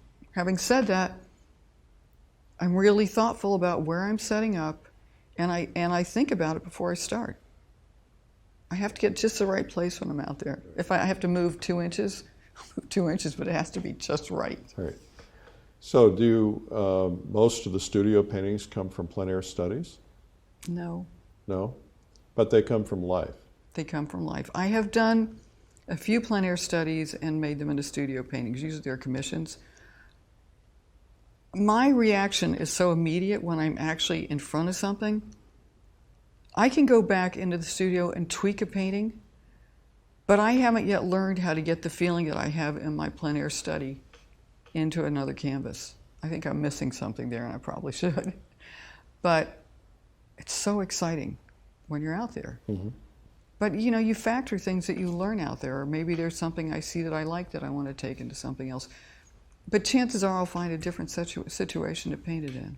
Do you ever paint from photographs? Not really. Because? Nothing wrong with it. All right. Okay, first off, I'm going to paint from a photograph. I'm probably going to have started something plein air. I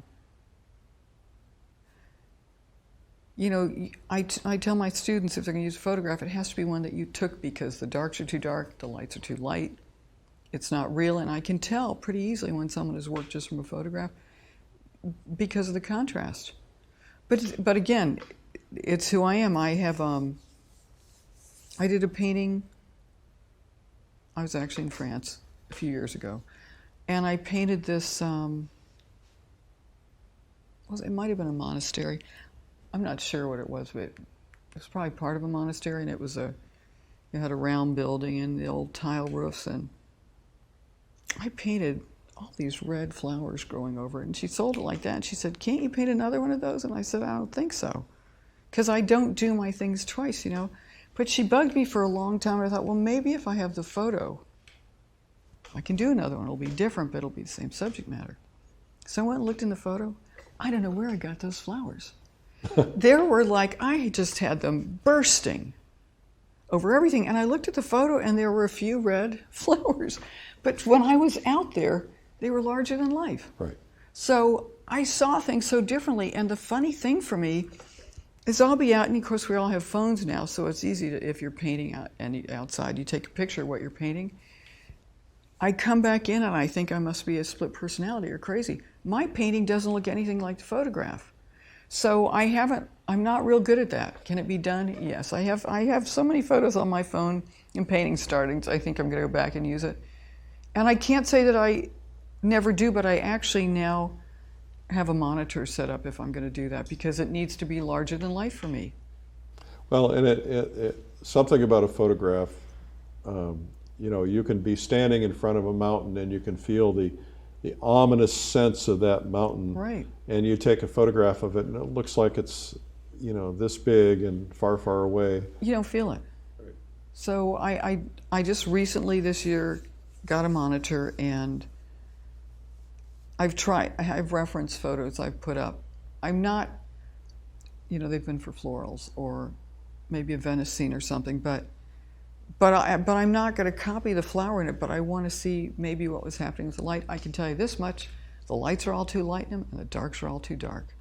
So it wouldn't work for me to paint from that anyway, but I'll be looking for a shape or an edge or something to see if I can find it in there if I'm stuck in the painting. Or I just put one up that I started last summer to try and find the inspiration. It's so funny. I started out knowing me and how I paint things that don't look like anything else.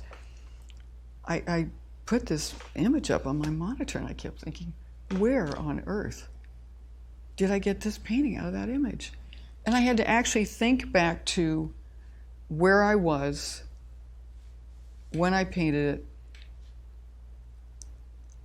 And I know this painting really well because I was actually in Rome at the time, and the restaurant or bar in Nice or something had just been blown up, and I was so affected by it.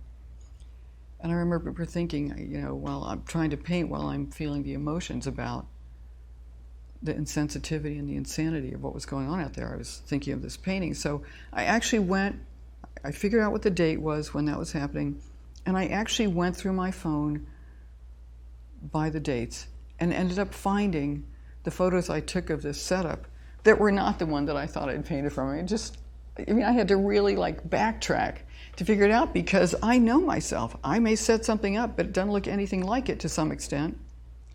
It does in other ways, of course, but I'm not good at that stuff. So what is your best advice for somebody who's kind of at the early stage of painting, or maybe even trying to get to another level? You do a lot of workshops, you do a lot of teaching. You mentioned to me that you like to go back to the same places because that way you can see the progress of the students and continue to work with them. You talked about brush strokes, but what are the other things that you see that you think are really important for people to grasp or understand that would help the viewers of this really get a feel for what they should be focusing on or how they can grow? I think those basics, aside from how you use your materials, and I have to say, you need to buy the best materials you can. Because I see people come in who actually do a decent painting, but it's on a really poor canvas, and they don't have a chance because the canvas is getting in the way. Well, why does that make a difference? Because how do they know if it's a good canvas or a poor canvas? Well, you learn that from talking to other people, but also by trying. I think people should step up and not just think because they're a beginner, they have to buy the least expensive thing in the store. And I'm not saying there's anything wrong with any of these materials. It's just, it's harder. You are saying there's something wrong with these right. materials. certain types of really bumpy cotton duck Yeah, with a cotton gesso, your brush doesn't slide over it. right. You know, you don't want to do a portrait on that unless you're using really heavy paint. Then you have to know how to use really heavy paint. In canvas, you're looking for something with a lot of tooth to it? No. No, the opposite. But you can. To me, the surface needs to be able to have your brush slide. If you're going to use a surface that you don't want to use a lot of paint, if you want to paint more thinly or glaze or something, I think you need a smoother canvas. I think the rougher canvases work better if you're using a lot of paint because your brush has to be able to move over that surface. So do you oil down the surface before you paint on it? I use an oil prime canvas. I did use lead for a while, but now I'm using a quadruple oil prime. Now talk about paint, because that's also a pretty common mistake of beginners is they go for cheap paint. Why does that make a difference? You know, I don't know that cheap paint is even as important as having good brushes. I think you can paint with almost anything. Your most beautiful colors you're not going to get out of the student grade paint probably, but I think you can paint. I think the paint is less important. I think the brushes are huge. Brushes so that they hold the amount of paint that you want them to. So do you load up? Are your brush strokes pretty thick? Some of them are and some of them aren't. Right. But I decide where I want the thick paint and where I want the thin paint. Right. And then I have brushes that will do that for me. Mm-hmm. And Well, my brushes, I mean, they're like, you know, my dad was a violinist. He always traveled with his violin. I travel with my brushes. They are always in my carry-on. I could replace canvas, I could replace paint, but I cannot replace my brushes. And I definitely have ones I get used to, and I know what they do. And They're your tools. I'd rather you take everything I've got with me than my brushes. You know, I can get more clothes. I can get another bottle of water, but I can't get the same brushes. Right, because they've worn to a certain way or I like them. I know what they are. They work for me. They're my tools. Right. Okay. Did I answer your question? No. Okay, what was it? What do I want people to know? I think study. Okay. I think it's important to find someone whose work you like that inspires you. It could be subject matter. It could be the way they're painting. You know, it could be flowers. It could be portraits. It could be landscape. But find someone whose paintings speak to you. And then go to a class, get a DVD. I also think painting with other people is great because we all keep each other honest. Well, there's this workshop junkie mentality of hopping from one workshop to another workshop to another workshop, and kind of in a very short period of time learning a lot of different approaches and studying under a lot of different people. Is that harmful? Is that a good thing? I think that's just personal choice. I mean, you know, Scottsdale or even Vermont, people go to Scottsdale for a month, and maybe they're from Michigan. And there's a different great person 4 weeks in a row in Scottsdale, so they try and do all of them because when are they going to get to them again? Or people come to Vermont, and it's out of the way, so they'll do 2 or 3 back-to-back or with a week in between. I think part of it is just logistics. Is that Bennington, Vermont? No, Putney. Putney, oh. Because we hold workshops at the Village Arts Barn. Oh, okay. So someone might come and take mine and Kathy's and Michelle Dunaway, whoever. But they'll come because I have a student that comes from Italy and comes to the barn. He's going to take me, he'll take Michelle. He took, I think he's going to take Mark Boges. But he'll be over here from Italy, so he wants to get as much in as he can. Sure. There's so many different ways to approach this. I think it can be confusing for a beginner to do that. I think if you're just starting out, it's maybe better to find one person or find a class you can go to on a regular basis as you get started. But you know, there are people I'd love to study with. Well, being in this video arena and working with artists on a regular basis, one of the great opportunities and dangers for someone like me is that I fall in love with what they do, and then I switch my palette, and then 3 weeks later I'm at another shoot, and then I switch my palette again, and so you can be constantly chasing that. And I finally had to say to myself, I have to stabilize, because every time you add one color to your palette, it changes all your everything. It changes your color charts, it changes everything. So you know, in my case, I had to finally stabilize. But yet there's so many things that you can learn from so many different people. Right. So you take a little bit that reaches you or means something, and then you apply it in your own way. People want a supplies list when they come into my workshop, but I actually tell them, bring what you're used to. I mean, yes, you can use my palette, but one of the things I find tough for students in workshops is, they come in with a completely different palette. And I used to do the same thing. I'd go out and buy all new paints for, like I did a David LaFell workshop years ago in Taos, and I went and bought all new paints and new colors. And you pull yourself out of your comfort zone, and then you're trying to work with a whole new palette of colors. And how can you do everything at one time? I'd rather my students keep the paints that they've got. If they want to add one or two things, great. But good brushes. But they need to have some comfort level in order to be able to absorb more. Right. You know, if you know approximately what your colors are going to do, then you can pay attention to your values or your edges or your shapes. And those are the basic things you have to know: values, edges, shapes, color. I mean, values are big things with beginners. Being able to squint down is important to me, but being able to simplify and then going into the shapes and the color. If you're trying to struggle with everything new at one time, how can you do it? Your brain isn't free to listen and learn. You're too busy trying to figure out this stuff.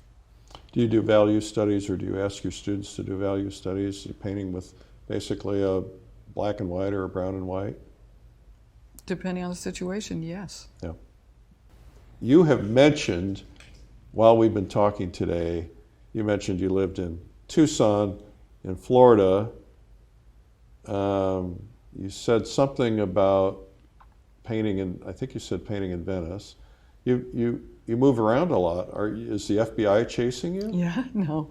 I love travel. I love the excitement. I have to say this, so I am drawn by where I'm going to paint. Like, I probably won't go somewhere if I can't paint there. Mm-hmm. But I just get a lot of great opportunities, and I grab my stuff and go. And I've been lucky. I mean, growing up, I knew I wanted to go to Europe to study art. So I landed in London for 5 years, and I traveled all over from there. And then just my life, I've been so lucky and grateful to people I've met and opportunities that have presented themselves that I've been able to continue the traveling. I want to ask you a completely different question. You raised 4 kids? I did. And yet you managed to juggle a career. Because you talked about somebody who had been in one of your classes and had, kind of put their painting on hold, and they had the passion, but they just couldn't do it because they had this life with kids or whatever. What would you say to somebody who's going through that, who maybe has this desire to paint? How did you do it? What could you teach us about what you went through? Because you managed to paint, you managed to continue your career, and you were also a mom and a wife. How did you deal with all that? I think you learn to grab it as you can. When I had one child, I used to paint in the kitchen when I could. When it became more than that, I would draw, take a sketchbook with me, paint when I could. I mean, somehow I always found a way to get a little time. Not every day. It doesn't have to be every day, but I really feel that, first of all, once you decide that you want to be an artist and you want to paint or sculpt or draw, any of the two-dimensional, your vision changes. You realize that when you look at color, the shadow on the snow has blue in it. And there's like this vision miracle that happens to us. Once we start mixing our own colors, or if you've ever sculpted and then you start to look at people's heads, you can't help yourself. You're analyzing all the time. I don't think you ever lose that. I feel that I did go years without painting, but I feel like I grew in those years because I was still observing. And I was still looking at other people's paintings, whether it was in a gallery or in a museum. You never stop learning, because I think your mind starts to analyze and digest. And then when you can go back to it, full-time, of course I drew my kids at times, did some horrible paintings of them, Did some nice pastels with my daughter when she was little on the beach. But you don't lose that. Again, I think it's a part of us. And if we honor it, it doesn't go away. And so, okay, so you have to take off from it for 10 or 15 or even 20 years. It doesn't mean it's not still there. It just means that you're so grateful when you get this opportunity that, to me, you learn that much faster, because then you're really driven and you want it now. So, last question. Maybe. Best total piece of advice for somebody who's pursuing painting? As Nike would say, do it. I mean it, you just have to do it. Eric, you can't let anything get in your way. You just have to do it. Whenever you can, as much as you can, and as conscious as you can. Thank you. You're welcome. This has been wonderful. I enjoyed it. Those lemons really look realistic to me. She's so good at it. That was Stephanie Birdsall. The video is called Lemons and Leaves, and you can learn more about it at lilyartvideo.com. I'm Eric Rhodes. Remember, take advantage of this time and learn something new. Grow as an artist. We'll see you.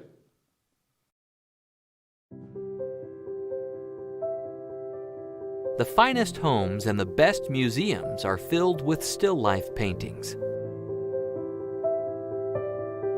No matter what inspires you to paint, the still life is a great way to grow as a painter by gathering interesting items or fruits or plants to paint from life.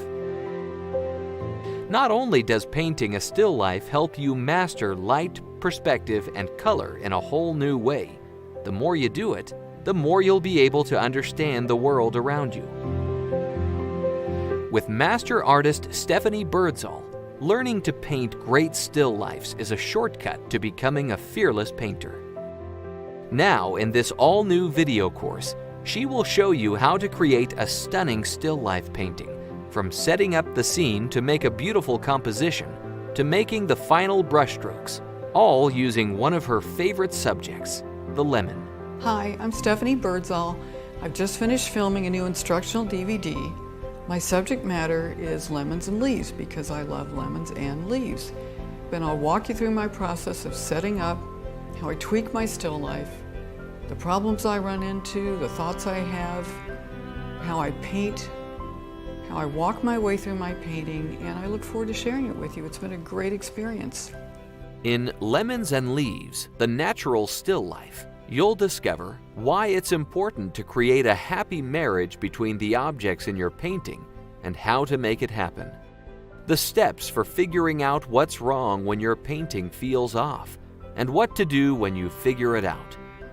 Plus, how to create a painting that feels rich and museum quality, something few painters have ever figured out on their own. This master course in painting gives you almost 8 hours of in-depth training that you can return to time and time again. Stephanie Birdsall is in demand by both collectors and serious students alike. And in this training, she'll teach you the exact techniques you can begin using today to paint your own stunning still life compositions. Lemons and Leaves, The Natural Still Life with Stephanie Birdsall is now available on DVD and streaming video.